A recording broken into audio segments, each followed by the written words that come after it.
Welcome, welcome, welcome everyone to the Curry School of Education. We are honored that you have come to be with us as we honor the life of Reverend Dr. Martin Luther King Jr. We are, along with the University of Virginia, we are doing our part to celebrate his legacy. And tonight we are honored to have with us trailblazers in the field of education who helped bring his dreams to reality. All right, so oftentimes we give him all the glory and the honor, and that honor and that celebration is due, but we also need to celebrate the trailblazers who were in the trenches, who did the work and who continue to do the work of educating African American children. So I am also honored because I have the pleasure of introducing these trailblazers to you this evening. And I'm very excited because I have a connection with each one of them, and I'll tell you about my connection with them as we go, as I go down the list here. The first person, the first trailblazer number one is Mrs. Rebecca S. Branch. Mrs. Branch was a school teacher in Chesterfield County Schools and also later a principal. And her tenure in Chesterfield County ran from 1951 to 1983. 1951 to 1983. And we know that she is the first African American who was a principal in Chesterfield County to become a principal after desegregation. Because in most instances across the state of Virginia and across the South, African American principals were demoted. And she was not demoted. She was an associate principal for 1 year after desegregation, and that following year became the principal of the previously all-white Ettrick Elementary School. The other connection, because I'm from Chesterfield County, if I slip and call her auntie, that's because she is my mother's sister. She's my aunt, and I had the opportunity to attend her school. And I say that that's one of the reasons why I am standing here today is because of the solid foundation that I got at Dupuy Elementary School, where my aunt was principal. The next person, the trailblazer number one, they're not sitting in the order that they're going to present, but I'm going to introduce them in the order that they will present, is Dr. Jim Bash. And Dr. Bash was a professor here in the Curry School in the Educational Leadership Program for many years, and he also was the founder of the Consultative Resource Center for School Desegregation, a center that was established to help schools make the transition, schools that were moving out of segregation into an integrated school system, and served in that capacity as the center director, but also was very much a part of the center for the entire time that it was in existence. The connection that I have with Dr. Bash is that I had the honor of being in the very last class that he taught here in the Curry School. Either his last class, multicultural education, I was finishing up my doctorate degree in education, and I had the honor to be in his class. Fond memories. And then Dr. Hank Allen, we call him Hank, was a school teacher in Danville, a coach in Danville before coming here and to work with Dr. Bash in the center. And he was actually the director of the center for several of the years that it was in existence. And what happened was after I came back here to be on faculty, I ran across Jim and started talking with Jim. And then one day I was at the gym and saw the two of them working out at the gym together, and he introduced me to Hank. And from there, Hank and I, the rest is history. We've had lunch on several occasions and had the opportunity to talk, and he's told me about all of his time here in the Curry School. And last but not least, trailblazer number 4, who is still trailblazing, Dr. Rosa Atkins, who is the superintendent of schools in Charlottesville City. And yeah, I'm Chesterfield today. Rosa reminded me, and I thought I was going to say it anyway. I knew because my connection with her is that we attended Virginia State University at the same time, and we had the same major. We both majored in special ed undergrad. So I know that during desegregation, she was only about 10 years old, because I was 10 years old. So these are the people who are going to speak to us tonight. So we're running at that span. So we're looking at the past to inform the future, the present, and the future. Because I firmly believe that there are things that we can learn from the past to inform where we are with meeting the needs of African American children in the 21st century. We've made a lot of progress. Once again, thanks to the work of Dr. King and many others, but we still have some problems that we need to address. Before we actually begin the panel, I'm going to have my colleague, Dr. Patrice Grimes, who is an assistant professor here in the Perry School and also the associate dean at the Office for African American Affairs, to come and talk to us about the work of the center that was here to address the desegregation of schools. And I just realized I didn't introduce myself. I am Stan Trent, for those of you who don't know me, and I'm an associate professor here in the Curry School of Education. There's Dr. Grimes. Oh, there you go.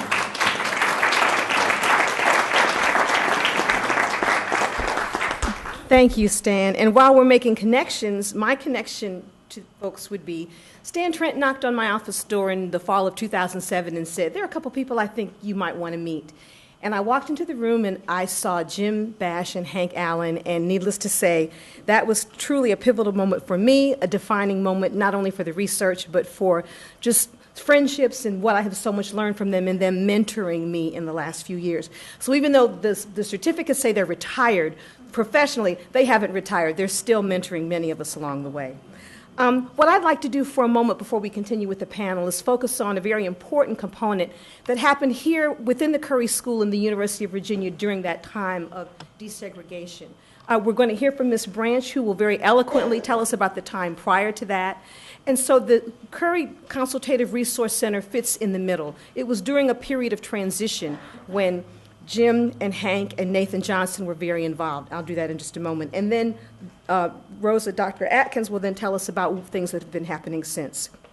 And to make sure that I stuck to my time, I've written it out, and as one of my professors said, I'll try to read it well. In 1964, the federal government authorized the funding of 27 national educational centers to address desegregation of public schools. This action was, in part, a response to the U.S. Supreme Court's ruling in Brown v. Board of Education, which declared racially separate schools unconstitutional. The mission of these sites, known as Consultative Resource Centers, was to support school districts by training teachers and administrators making this challenging transition. In 1967, the Curry School received one of those grants written by Professor Jim Bash. The Curry Desegregation Center, as it was commonly called, operated with a small staff that served school systems in Virginia, Maryland, West Virginia, and Washington, D.C. And Bash hired Nathan Johnson, the university's first African-American faculty member, as associate director. Howard Hank Allen became executive director in 1973 and led center programs until it closed in 1981. Central to the center's success was a specific curriculum that evolved in the early years and guided programs. Over a 4-year period, Bash wrote or co-wrote, many with Nathan Johnson, 5 monographs that became known as the CDC Human Relations Model. These were the basis for professional development workshops and action plans used by teachers, school administrators, and community groups. They were also distributed nationally to libraries and other center sites. And in my research, I learned that eventually they became a part of a series published by Phi Delta Kappa, a national professional education association. And this is the advertisement that appeared for nationwide distribution in the flagship journal, The Kappan. So ironically, even though many people within the Commonwealth and the Tidewater area knew nothing about the centers, they were receiving national publication for the curriculum and work they were doing. With a solid and dedicated staff, center staff conducted institutes, meetings, facilitated school and community groups, and when possible, talked with local media to move the message beyond the university. But spreading the word was a constant challenge, as you will hear them talk about, as the climate of massive resistance required using professional and social networks to gain access to schools. Staff interviews with many people, including some of you in this room, document a well-crafted approach to introduce and implement the curriculum throughout the region. A key person to the center's work was Nathan Johnson, who I affectionately tonight call the fifth member of our panel, and we will recognize him as well. Johnson was the first African-American faculty member at the University of Virginia and the center's associate director for 6 years. Following a distinguished career as public school teacher and administrator, Johnson joined Curry after completing his doctorate at UVA under a Southern Education Foundation Fellowship. Johnson Hall at Hereford College is named in his honor to acknowledge his scholarly influence and leadership at a crucial time of transition. And I know that his family members hopefully are en route, if not here, to be with us tonight. If any of the Johnson family members are here, can you raise your hand so we can see who you are? Thank you.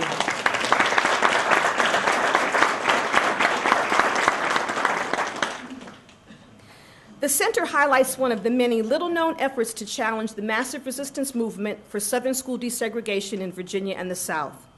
With a goal of moving beyond the university to a larger community, this work offers another perspective on how we can view constructions of knowledge and power around race and schooling.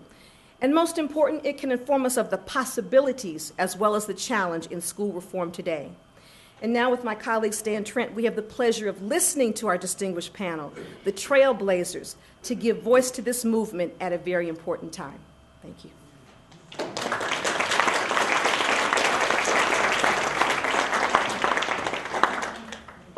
As I said, we're going to start with Mrs. Branch, and I'm not going to slip. I'm just going to call her auntie. It won't be a slip. I've been calling her auntie all these years. But one of the things I want to ask you about is in 1968, when you became the principal of Ettrick Elementary School, and you were going to be the first African-American principal at this school, what were some of the concerns? I know one of the things that you talked to me about is that it was your parents and the concerns that they had. And my mother, who's sitting out in the audience, shared some of her concerns on the way up here this afternoon. So tell us some of the things that they said to you when you were getting ready to take this position. All right, Dr. T. When the position was offered to me to become principal of Ettrick Elementary School, I was a little reluctant because I knew what had gone on in Ettrick for many years. And I talked to my parents about it, I talked to my husband. And my father said, you know, I'm happy that you have been offered this position. But I don't know whether I want you to go there or not. And I said, why, Dad? He said, because at one time, the blacks were not even able to walk through Ettrick. And to take my daughter down there now as principal of the school, he said, let me think about it. I said, well, Daddy, you can't think too long because the superintendent told me not to think too long before giving him my answer. So anyway, Mom and Dad talked about it. My husband, Mel, talked about it. And I called the superintendent, and I told him I would accept the position. I would do the very best that I could. So I went into the school not knowing exactly what to expect. But I went in with the understanding that I know the Lord, and I know He's with me. So I said, I'm going in and do the very best that I can.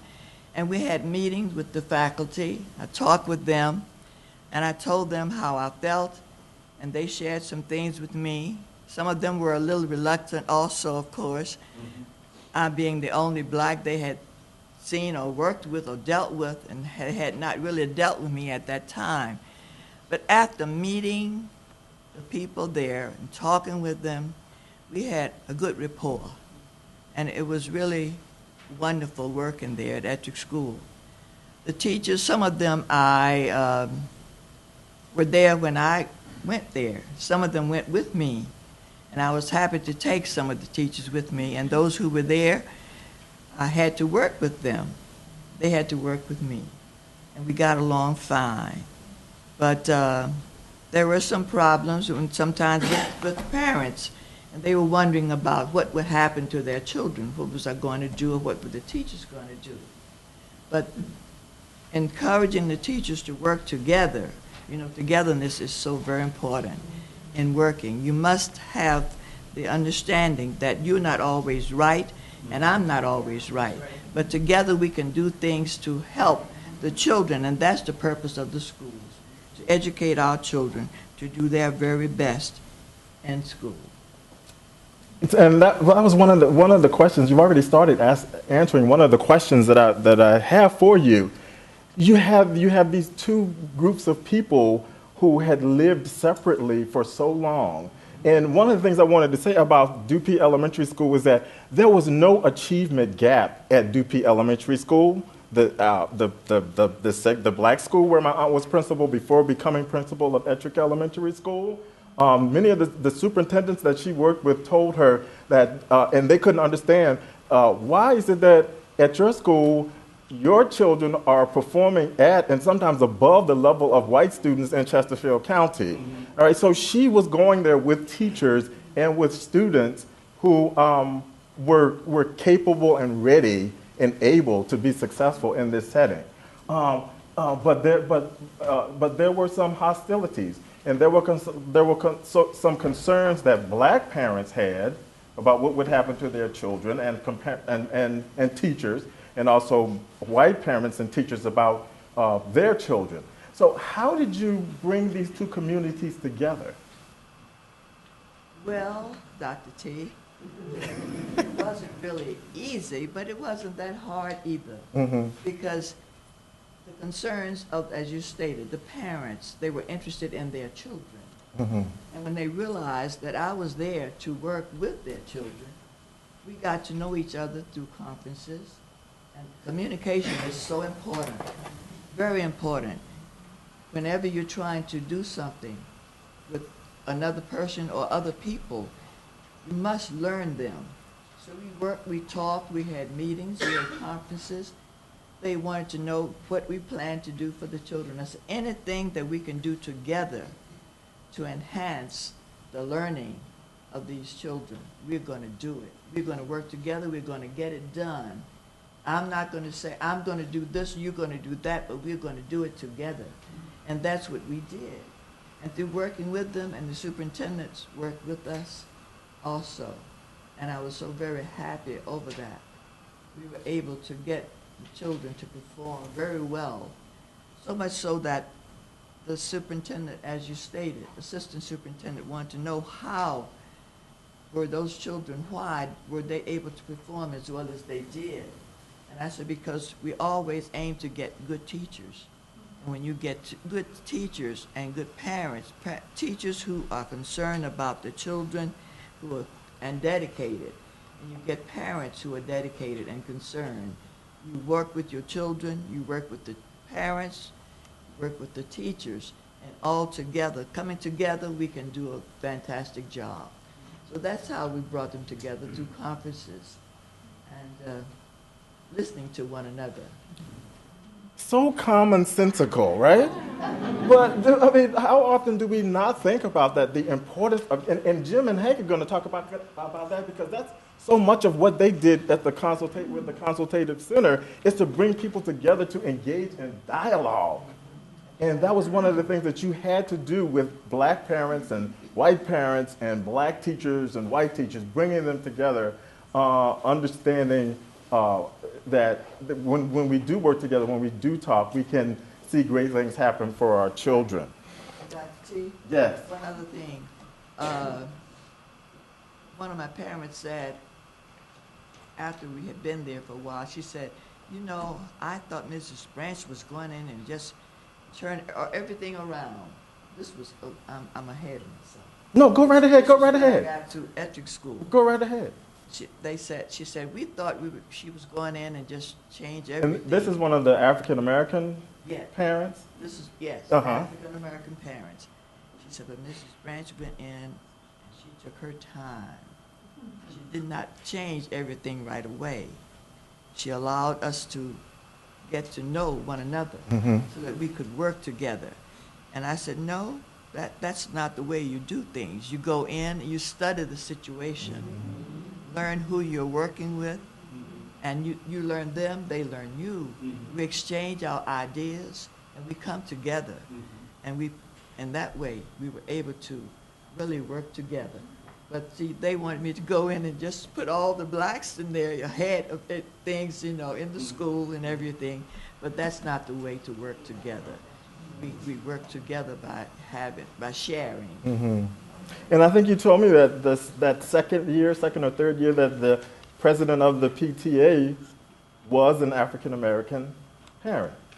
Yes. Yes. That's right. That you moved them in gradually. Yes. And they learned to work together. Tell me, you talked to me about sometimes when you did have instances where you felt, say, a black student was not being, or the expectations for students weren't as high among some of the white teachers, and you had to intervene. Can you share with us one of the things or some of the things you had to do in those situations? When you talked to me about when there were instances where may have been an African American student who was not doing well in a class with the white teacher, and you had to go in and intervene.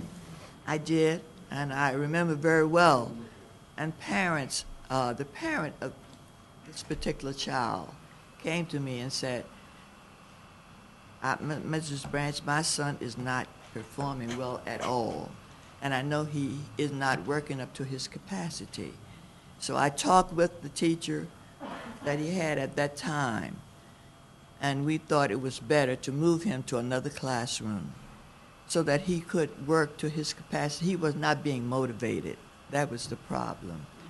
So he started doing much better after moving him to another classroom. The teachers understood why he was moved. The teacher, his current teacher, and the teacher with whom he was being placed.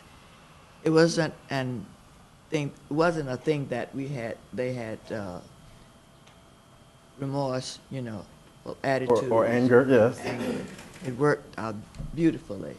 But once again, bringing teachers together to talk about the situation and the concern and to deal with it was something that you had to do. Had to do that. That's right. Yeah. And that's always very important, to bring them together, or whatever the problems are.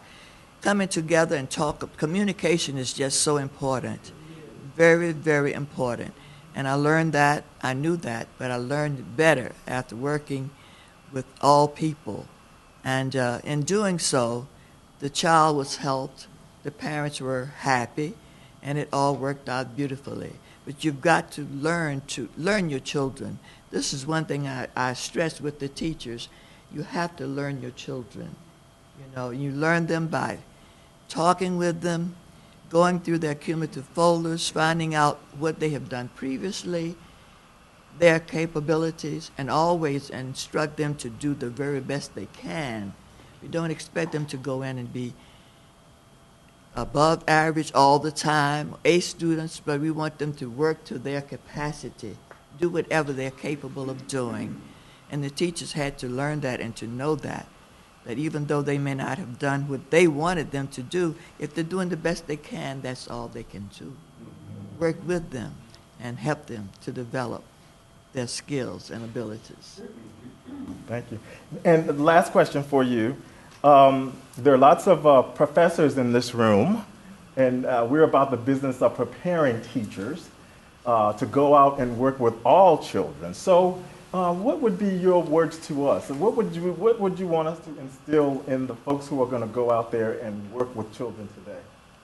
I would say to them, are you sure you want to go into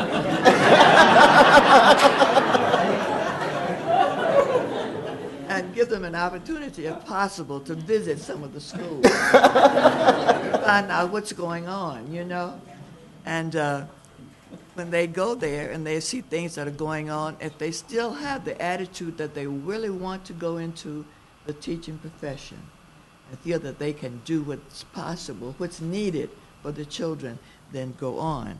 But if they have any feelings that they really don't think they have the know-how to work with people, to work with parents, to work with the children, then don't go that way.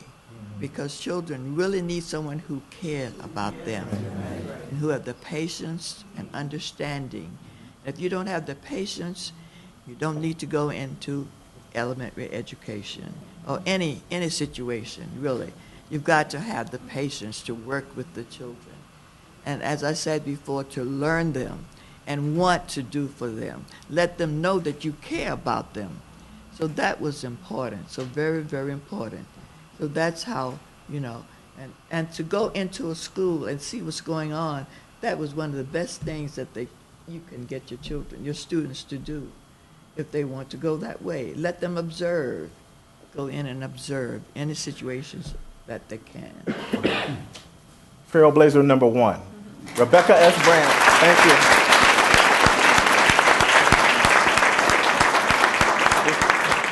Before we move on to our next Trailblazers, I would like for those people who came with Mrs. Branch, with Auntie today, to just raise your hands and let the audience know that we have a strong contingency from Chesterfield County.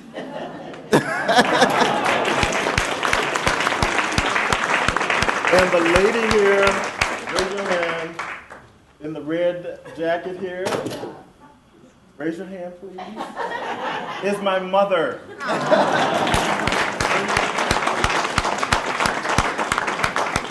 All right, Professor Grimes, where are you? You're going to talk with Jim and Hank. Thank you. Thank you. Individual efforts during this period were extremely important, but something that has not really been revealed before are the institutional efforts that occurred, very often in opposition within the existing institution. And so I know that Jim Bash has some prepared remarks, and he'd like to talk about the center. And probably one thing that many people want to know is just what was it? How did it work? And they will clearly see the impetus and the passion that you have behind doing what you created to do. So I'm going to turn it over to Jim for a few minutes. Thank you. Before I start, I would ask if you could turn these spotlights off us. It's so bright I can't see people out here. Can they twist them or turn them up a little bit? Turn them down? It's for posterity. I believe the lights are helping in recording what they're doing, but we'll try to get someone to see if we can dim them a little bit. Okay. I'll be happy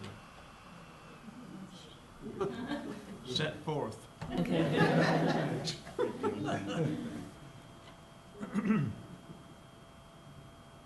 I'm indeed grateful to have known Nathan Johnson before he retired. When he came to the university, we had a great relationship that I thought was unmatched. He was a man of wisdom, and I learned a lot from him. And so I have to say that one of the things, and this is the major thing in my mind, that he had said to me and to us in the center,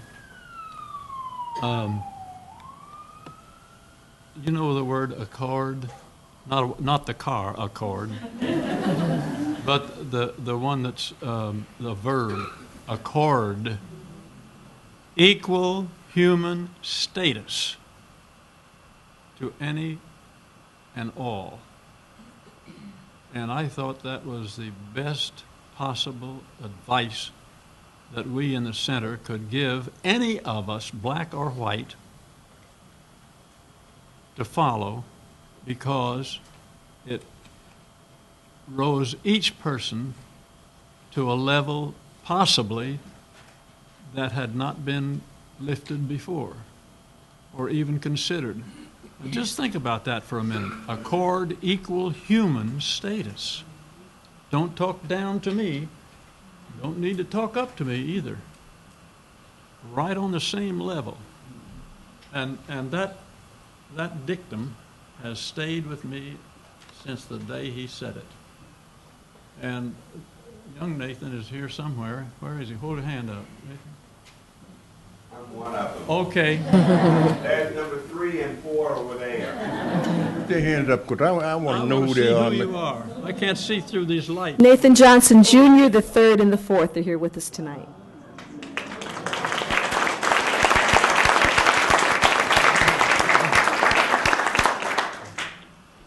Having said that, it turned my head around after he and I got acquainted.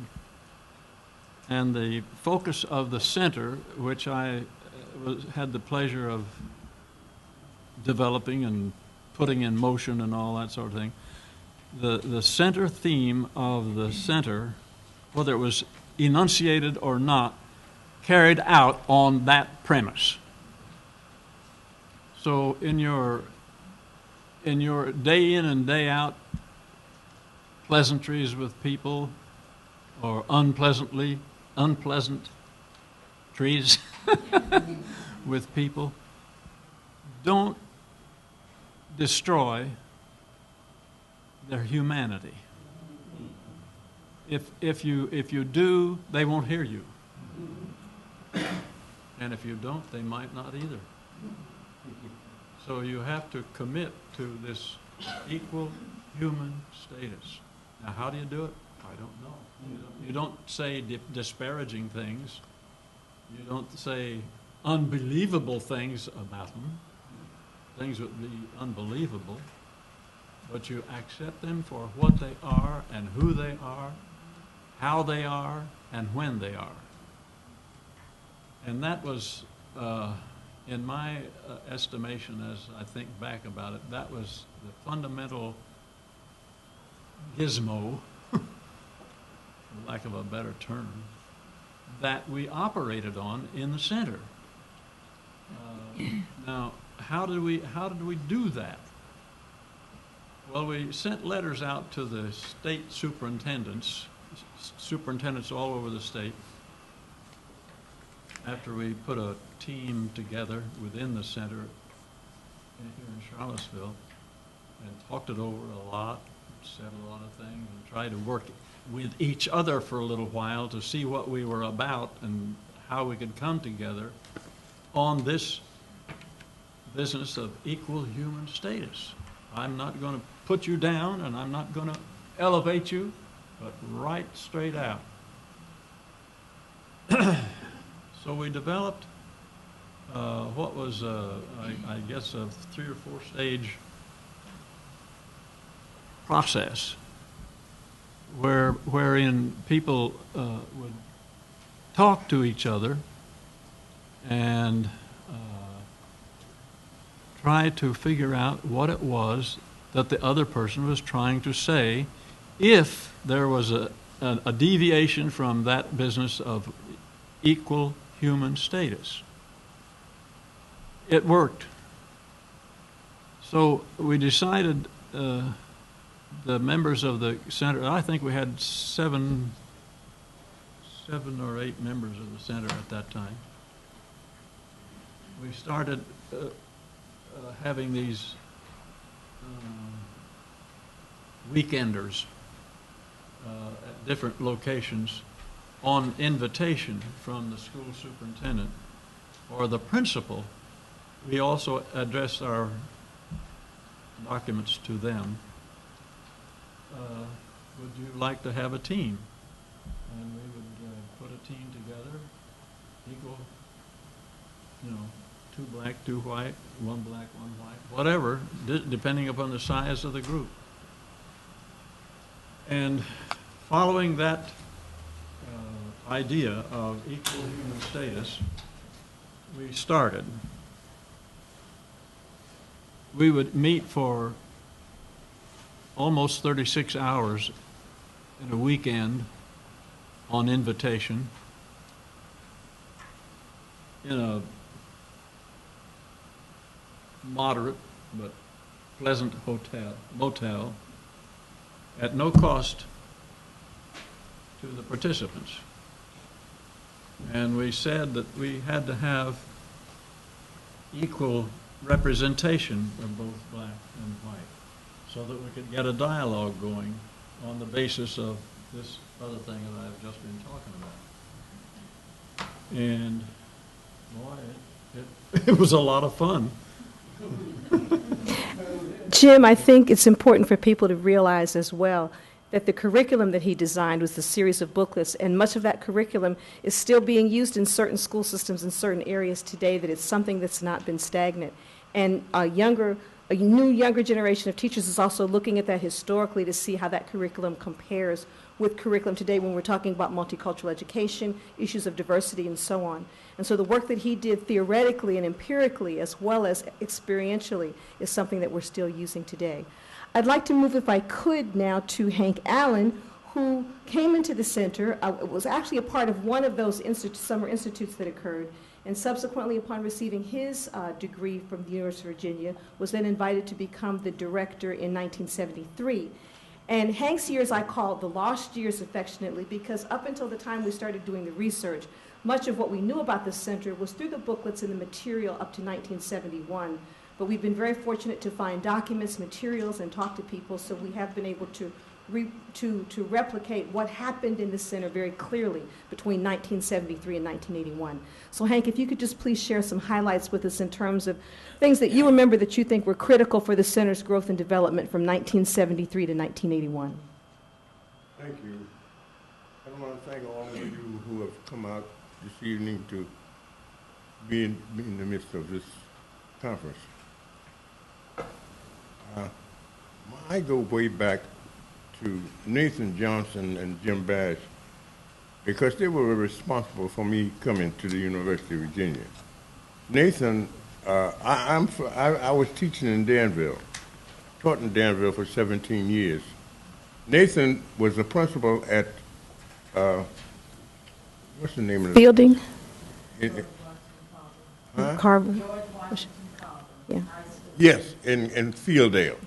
George Washington Carver High School in Fielding was where Nathan Johnson was principal. He was the principal. And I got to know him long before I came here. He came here first. And he was responsible for me coming to the University of Virginia because Jim had an opening on his staff, and he contacted Nathan, told Nathan about it. And Nathan said that he knew a person in Danville that might fit the bill or do what needs to be done. And so Nathan contacted me, and Jim gave him permission to offer me a job. I don't mind telling you that I thought about it a long time. I had been in Danville a long time, and I had built a brand new home there in 1959. And I decided, I told him that I would take the job. And then I went back home and I thought about it. And I thought about it. And I changed my mind.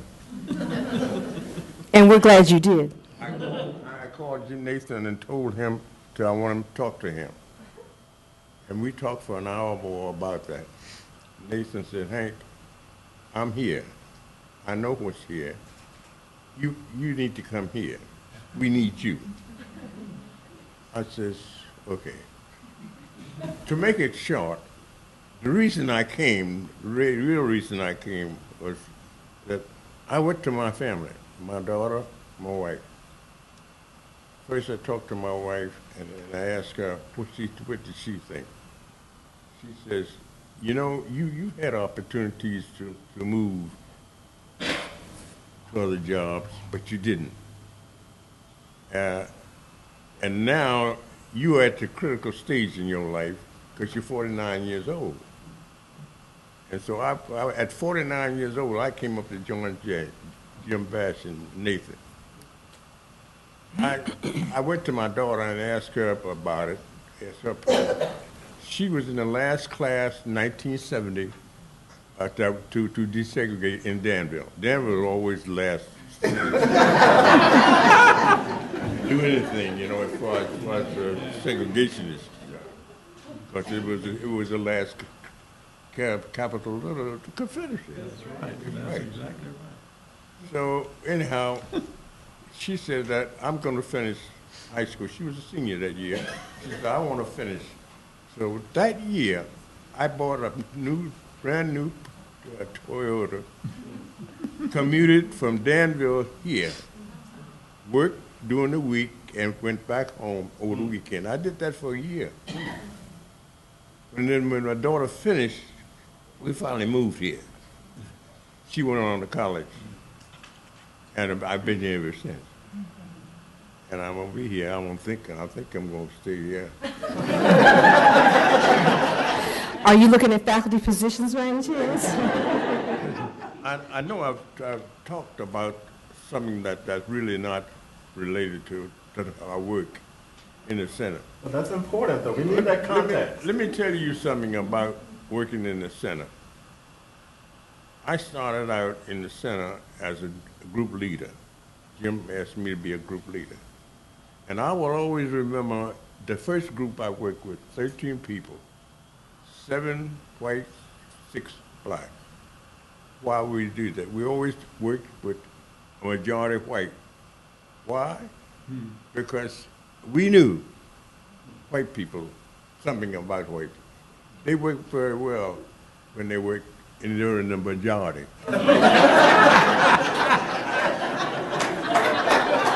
Amen. When they're not in the majority, they won't say anything. It took me, you're talking about human relations, it took me a week to get my group to talk to each other. They would talk, ask me questions, and back and forth. But I stopped one day and I drew a sociogram for them. And I showed it the next day. I showed them. I said, see these lines here? All these lines came to me, back and forth, to you, to me. That's not what I want.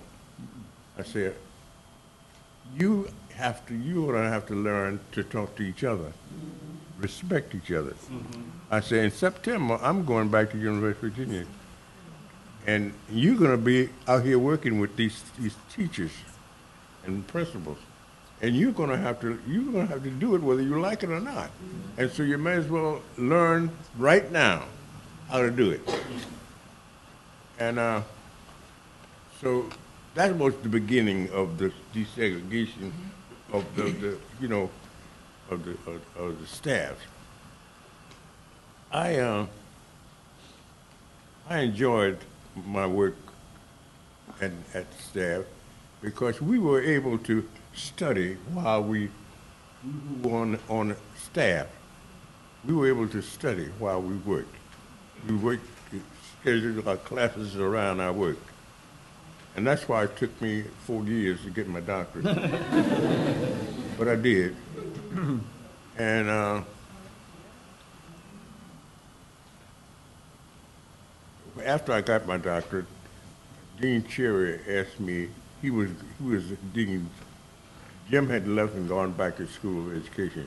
He asked me, told me that he thought that I ought to be director of the center. I had been there long enough, I knew the work, and that I ought to take the job. So to make it short, I took the job. I didn't really know what I was getting into, but I took the job anyway.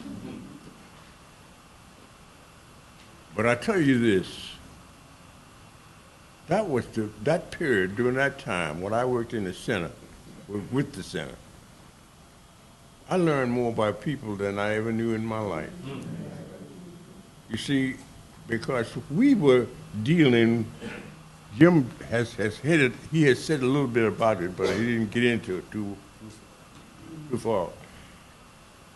We dealt with human beings, and we dealt with people who had feelings. Yeah. And we had to deal with those feelings of the people in that center. They were taking the training. We had to deal with their feelings.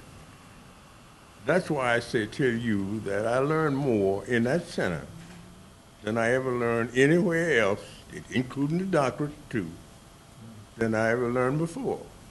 Because I had to learn, we really had to learn each other, learn about each other, how we thought, how we felt about whatever it was. We had to talk about it, learn to talk about it. And that's why I guess now when we see some of the older people who worked at our center or people who attended our workshops, they tell us the value that they got from our conferences. I think that might be a quick point to interject. We have some people here tonight who actually worked in the center with Hank and Jim. So if you did any work in the center or were affiliated with the center at all, will you please stand so we can recognize you? John Messenger.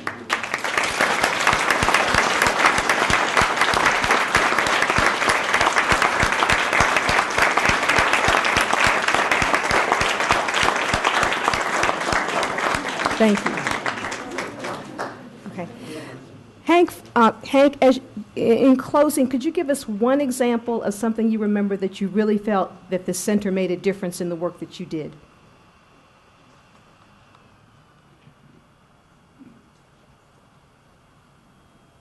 I think that I learned after, not after we left the center, but during the latter part of the center, we began to talk to some of the people who participated in the workshops. We would run into them somewhere along the line. Yeah.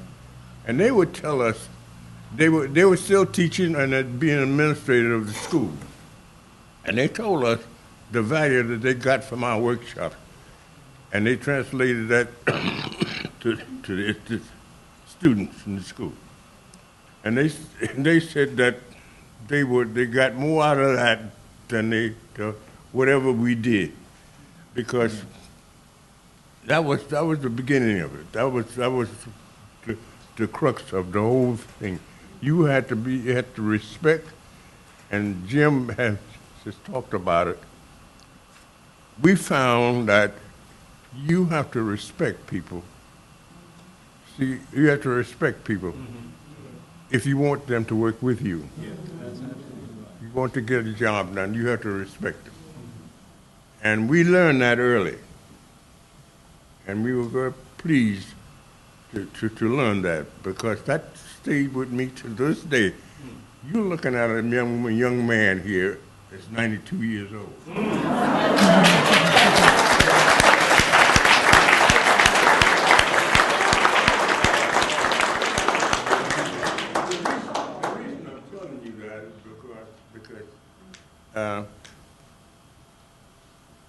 I know from my experience and talking with them, we would talk with them after they have 10-hour workshops and going back to work with the students. They told us the value that they got from our workshops. Absolutely. And they began, because they learned one thing, to respect each other. That's right. Black, white, or whatever it is. You have to learn to respect them. And if you don't, you're not going to be successful. Right. Thank you, Hank. And I enjoyed it very much so. You know, it's one thing, Jim, that I still don't understand by working in the center. I wanted to know, why did they have us working with Washington, D.C.? Washington, D.C. was 99 and 10% black. True. They weren't, they couldn't desegregate.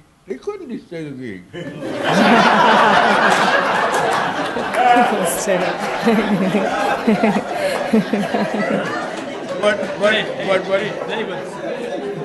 they would wear out all those who were white. But you know, we did work with Washington. I'll never forget, we worked with a high school there in Washington. One high school. It was an elite high school, and basically mostly white. And they made a mistake when they desegregated the schools, and they sent some kids from the south side of Washington, D.C. over to north side. That was a mistake. That was a mistake, because they didn't get along at all. The students didn't get along, the teachers didn't get along. And it took them some time to understand what we were about and what they had to do. But they did. But that's the only school I know that we work with in Washington, D.C. to help desegregate. That's the only school. And Hank, I want to close. okay. If you may allow me to close, I will. I want to say something that I feel ought to be said here, because many of you don't really know what we did and how hard it was, and so I want to let you know that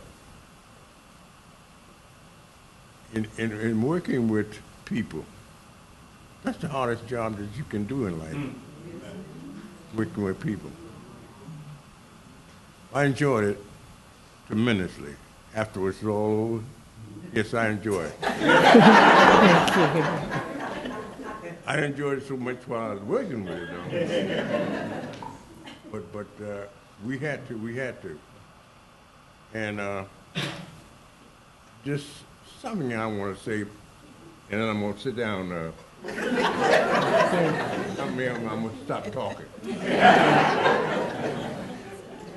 No, many of you may or may not know, as a result of school desegregation in the state, in this area, in the South, and North too, for that matter,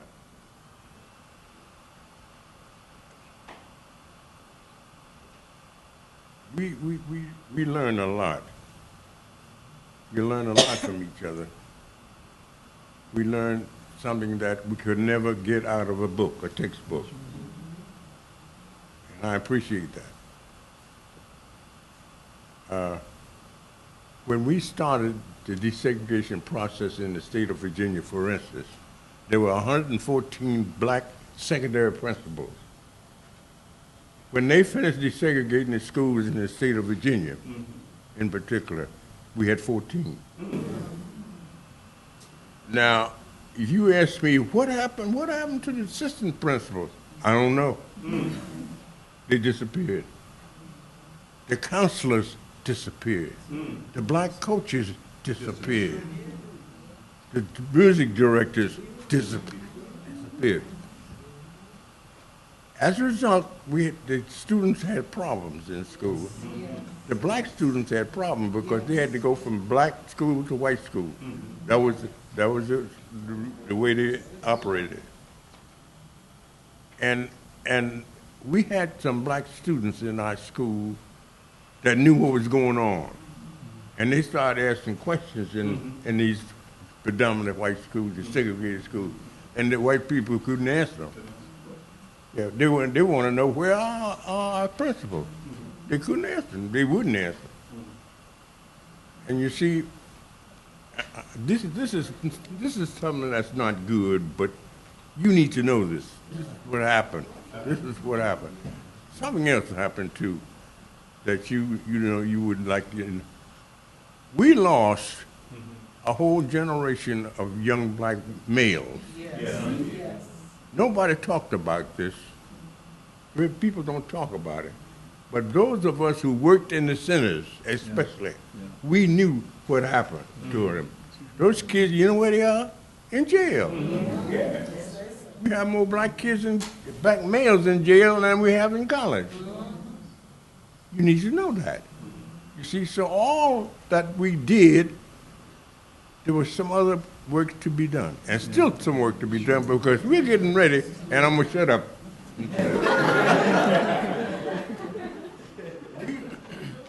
We are about to lose another black generation. And you talk about single parents in the school. Where are men in the families, black families? You said black families are deteriorating. That's why some of it is we are deteriorating. The black men are not there. You see? And we have to face this one of these days. We're going to face it and say it like it is, because this is what's happening. I don't like it, and I never did like it, even when I was observing it. But you need to know about it. Thank you, Hank. Thank you so much.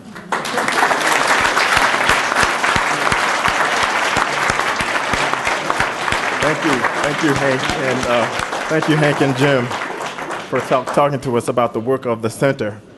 Now we will turn our attention to Trailblazer number 4, Dr. Rosa Atkins, who currently is the superintendent of schools in Charlottesville City. And I forgot to mention in my introduction that in 2011, Dr. Atkins was named the Superintendent of the Year for the state of Virginia.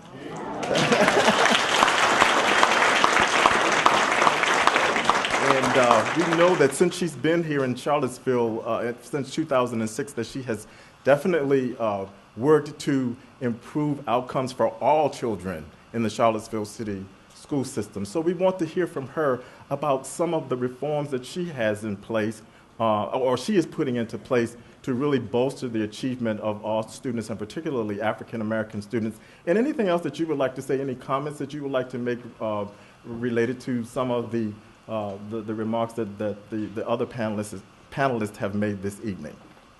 Thanks, Dan.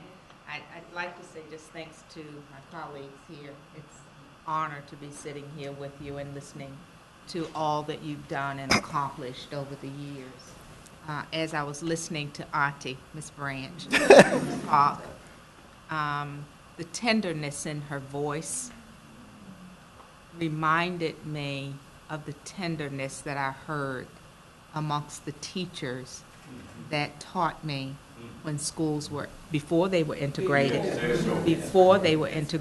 and after, there was still that tenderness. And as I listened to her talking, there's a strength about her that was so prevalent in the Black community. In our schools, in our community, it had nothing to do with the level of education that the individual had. But as a child growing up during that time, I remember the pearls. And our females, our Black females, wearing the pearls and always being dressed, and always, regardless of the hardships that we all faced during that time, the way our males and females carried themselves in public and when they were out interacting with the public. And as a child, it served as a model for me. And when I was listening to her, I know that's where I developed my love and passion for education, because there were many people like Miss Branch that was there modeling for me and showing me how to conduct myself in public and in private. So I really appreciate what you've done. Thank you. And when I listened to Jim and Hank talk about the development and teaching people how to interact with one another, I was the recipient then as a student of that interaction. I actually, schools were integrated. I'm from Greensville County, Emporia. So we had lots of trials there. And little to my knowledge, as when I entered first grade and second grade and third grade, this whole discussion was going on. My mother and my father talked about integration, and Dr. King, the civil rights movement, so I was well aware of what was going on. But during that time, our local government, Greensville County Board of Supervisors, they were planning. They knew they had to integrate at some point. They were actually building an elementary school way back in the woods that would accommodate the Black students when they were forced to integrate. It was Belfield Elementary School. And when I was in 5th grade, we were moved from the training school, which was a school that was actually financed by Sears Roebuck. And it was a school that was specifically intended to house Black students. But when we were moved to integrate, the first level of integration was with the teaching staff, not with students. So it was basically Black students. And I went to the 5th grade to Belfield Elementary School. All we knew, it was a beautiful school. It was brand new. Way back in the woods, lots of bugs and snakes and all those things. We learned a lot of science, which was good. But it was wonderful. There were teachers there, both Black and white, that spoke with the same level of tenderness that Ms. Branch speaks with today. And they were very concerned and very dedicated to making sure that they taught us how to collaborate and to communicate with one another. And they modeled that. I don't care what disagreement they may have had or what workshops they may have gone to. When they came to the school, when they came into that classroom, they were about business. They were about teaching the young people, and I was one of those young people there that they were teaching. And that continued to happen. It was not until I got to junior high school, what we call middle school now, that I encountered the first set of white students. There were black and white students in the schools. But up to that point, we had white teachers, black teachers, but there were no students of any. Tell us about some of the things that you're doing in the city to really address the achievement gap and working with African American students and students who are not achieving at a level commensurate with their peers. You know, when I think about what was happening back in the 60s with integration, some of the issues and trials that we faced then, we face them now. Mm-hmm. You know, I have to tell you, when I first came into Charlottesville, Ms. Brands talked about communication. You have to understand where you are, and you have to understand how to communicate. First and foremost, I understood that when I came into Charlottesville. Beautiful, wonderful place to be. The university is here. The city gets many, many accolades about a wonderful place to live and work. However, our schools were integrated, but our classrooms were not. Our classrooms were literally segregated, and still we have some segregation in our schools. That's the reality of what we have. And it's not just in Charlottesville. I can guarantee you can go to any school division throughout this Commonwealth, or probably the U.S., and you will find that segregation still takes place. Amen. In the classroom. And in what form? Well, because you have your honors classes, and if your advanced placement classes, you have there's some grouping that goes on in schools. And you are going to find some schools are predominantly black. Classrooms are predominantly black. Some classrooms are predominantly white for various reasons. That still happens. In Charlottesville, one of the things that I think we all understood is that had to change. But those are the kinds of changes that have developed over a long period of time. Those institutions have developed over a long period of time. And you don't take down institutions in one fair swoop. We think about Brown versus Board of Education. They may have ruled in the favor of desegregating schools. Look how many years it took to do it. So in Charlottesville, making changes about how we approach our instruction and how we approach students took a process. When I first came into Charlottesville City, we had an 18% dropout rate. I am very happy to tell you today we have a 5% dropout rate.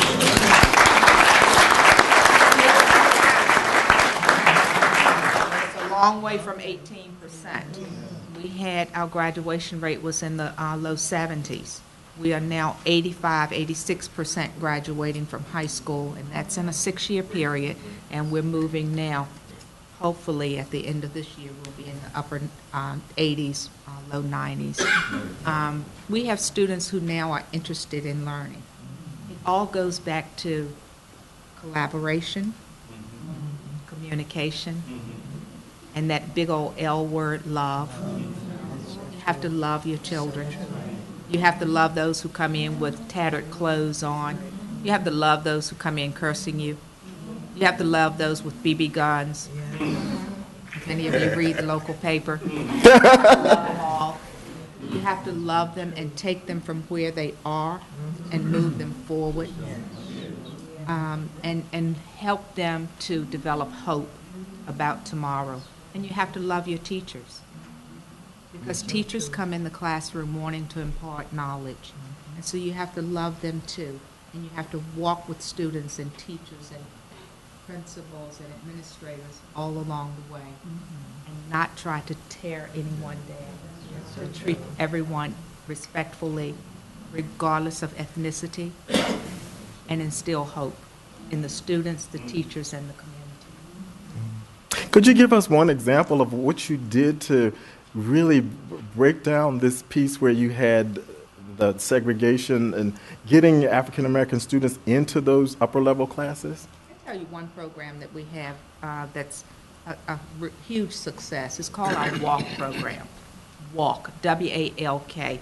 It's a program that we want our students to focus on walking across the stage for graduation. This particular program, one example of something that we do, we implemented this program at our high school, and it was for credit recovery for students who had entered high school and failed one or two courses. We staffed that particular program with some of the most loving black and white teachers that you have ever seen in your life. And then we identified students who had either failed multiple courses or not on track for graduation. And we made this program right in the high school building available to them. Teachers could refer them to the program, or they could refer themselves, or we could go find them and bring them into the program. This particular room we set up as the most comfortable room our students could have. There's a refrigerator in the room. There's a big bowl of fruit in the room that students can grab food when they want to. They can go to the microwave and warm up food. They can go curl up in a chair and do their work. So it made it a very comfortable environment for the students, and the staff were a number of women, but very strong women. They could take students speaking very roughly. They could take students who had been hurt along the way and how they lash out at you. They could take that and not suspend the student, keep them in school during the time that they were really venting and getting out some of those emotions and those feelings, and then turn their focus back to the academics. Long process, a lot of hard work, but battling through those emotions with the students in order to bring them back to the academics.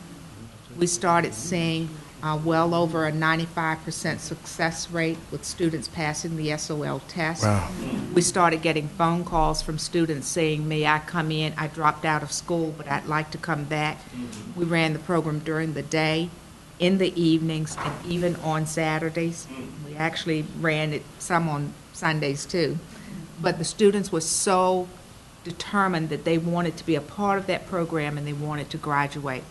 Huge success. We've been running that program now for, Beth is over there, 5 years, Beth? 5 years. Enrollment was really high in the program. Enrollment now is starting to diminish, which that's what we want, because they're actually still in the classroom now. Second program we put in place is AVID. It's a program that encourages students to attend college. So now we have, throughout our school division, we talk about college, starting at preschool. We talk about college as a reality for all of our students. AVID program encourages our students to pursue higher levels of academic attainment, to pursue the honors classes. We give them Cornell note-taking skills. We teach them in cognitive processes how to make strong decisions, how to debate. We teach them how to do note-taking, homework, problem-solving, studying. That starts at grade 6, goes all the way up to grade 12. And so now we have students believing that they can go off to college. We have more going off to college, desiring that. So a combination of that. Teachers who love children are there now, loving to teach children. So it's a culture of expectation that has developed throughout our school division that has made a huge difference. Wonderful.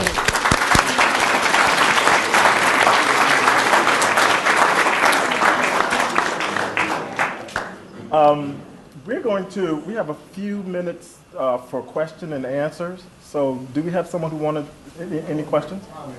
Comment? Wait. Jim Bash was a good question when he came into Virginia as principal at Charlottesville High School. One of the real accomplishments that he did with the center was he worked with Prince Edward County. I was there with him. And we got the schools open again in Prince Edward County. So I think he needs to be recognized for this. I'd like to recognize is Hank Allen. Hank was coaching Danville. He's a National High School. We won, what, 3 state championships, I think? And he was to be made the assistant coach at the high school to a coach who had never had a winning season. So anyway, is this working? Yes. Okay. Hank and I were working at down in Prince Edward County at State Park at an institute, and Hank was not real happy with the idea that he was going to be assistant coach. So we talked about it, and anyway, he talked to Jim and Nathan, and his daughter was coming to UVA, and as he commuted and came to UVA, he spent a lot of time up here during the week with me. And you know, Hank is a real sports fan, if there is one that ever lived, is Hank Allen.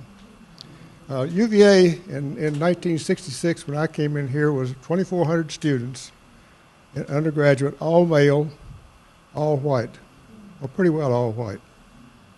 What is UVA now today? 24,000 students, something in that range. There were no black athletes on the football team or basketball team, and I was just talking with Hank earlier. Hank spent time in athletic director's office, Coach Mr. Sebo. He spent time with the basketball coach, with the baseball coach, and we sent one of the basketball coaches on a snipe hunt, you might call it, down into southeastern Virginia on a player that was supposed to be a graduate from the New York Institute of Technology, was 6'5", one of the best basketball players that they'd ever seen in the state of Virginia. But he had said we'll recruit any player, whether black, white, or green. But we wanted to prove it, and he proved that he would recruit black students because they went down and they saw this student and came back and said, he's the worst athlete we ever recruited. But Hank deserves a lot of credit for moving the athletic program, because that first year that after he was here, we had 5 black athletes on the football team. We got the first athlete on the basketball team, and today it's moved forward. It is an integrated institution, and I think University of Virginia Day reflects the diversity of the state of Virginia, primarily because of efforts of Nathan Johnson and Hank Allen and Jim Bash. Thank you.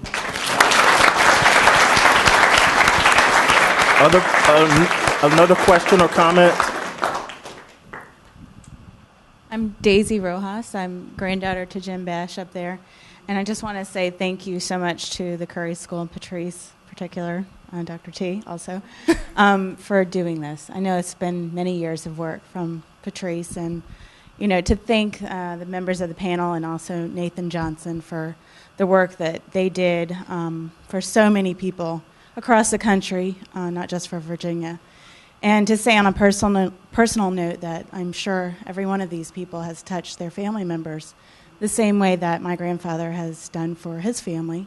Mm-hmm. And in my personal life, I'm a cultural anthropologist, and I've taught classes on understanding exclusion and initiating dialogue. And of course, the city of Charlottesville is very busy with that right now and working through the dialogue on race. I think that desegregation is not complete and probably never will be. But I think that if we can remember the work that these people have done and continue to do that work for many more generations, hopefully, our world will be a better place. So, thank you all. We have time for one more. I didn't pay her to say that. Good evening. My name is Hashim Davis. I am a 7th grade history teacher in Louisa County Middle School. I've been teaching a little over 12 years. And as I was sitting here listening to the panel, I've been jotting some notes down. And one of the issues that's near and dear to me is the lack of male minority teachers. This is addressed to the panel as well as representatives of the Curry School of Education. What are you going to do about the lack of male minority teachers?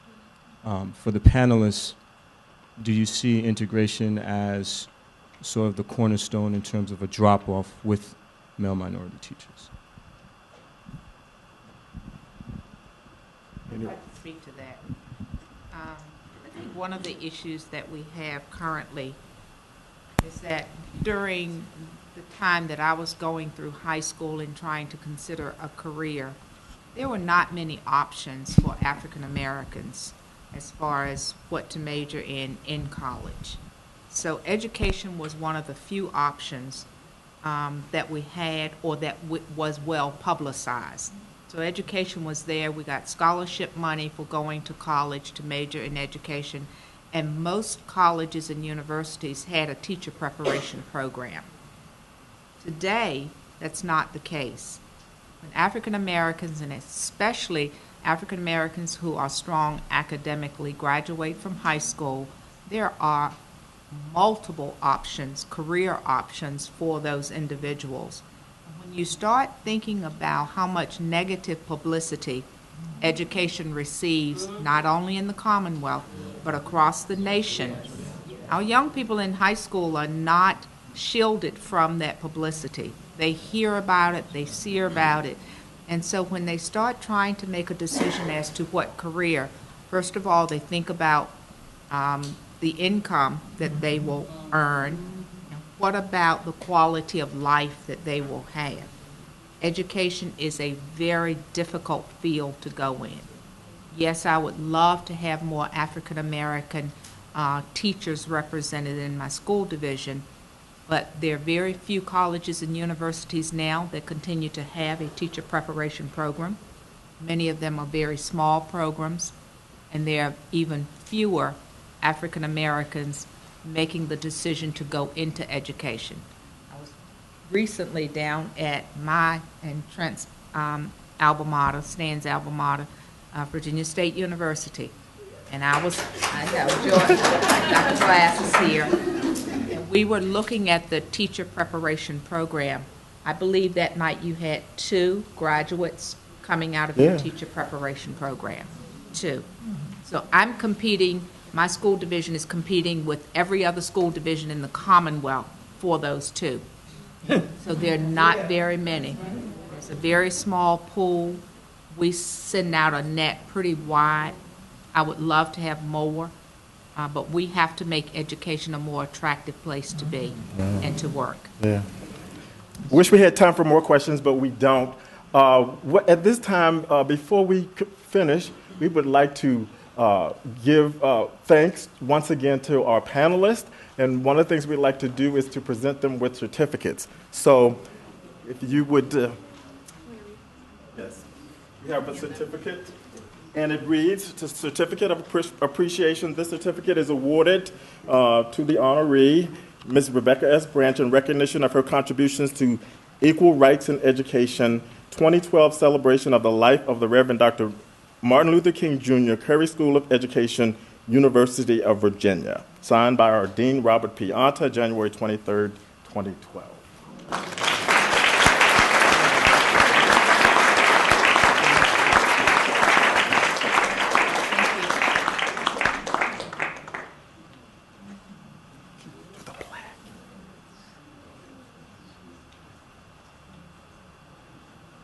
We also have a certificate to give to the family of Nathan Johnson, Certificate of Appreciation to the family of Nathan Johnson in recognition of his lifetime contributions to equal rights in education and the Consultative Resource Center on School Desegregation.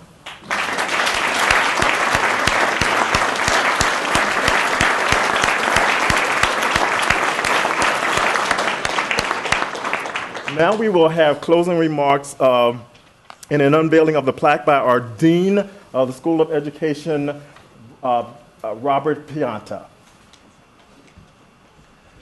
Thanks, Stan.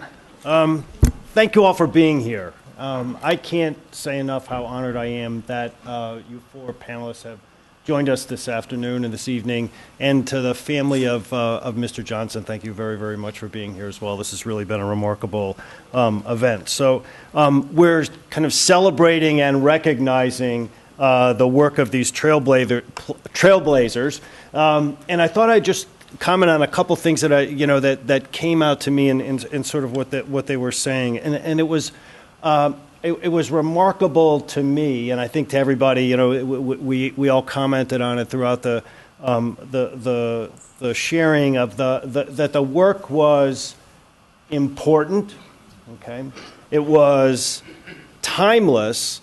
Okay, and it's relevant for us today in ways that it is universal. So as I think about us as educators, the job of educators, to draw people in and help them move along a path, that job happens in relationships. It happens in relationships that teachers form with kids. It happens in relationships that kids form with one another. It happens in relationships with the staff. And I think that's so much of what you described to us is the ways in which the communication, the reaching out, the engagement of people with one another, and the establishment of relationships created opportunities for kids to move and for communities to move when they otherwise might not have. And that the work of the center was really much about that. And the work also, it's timeless. I mean, Dr. Atkins makes this strikingly clear when she talks about the programs that she's building successfully in Charlottesville.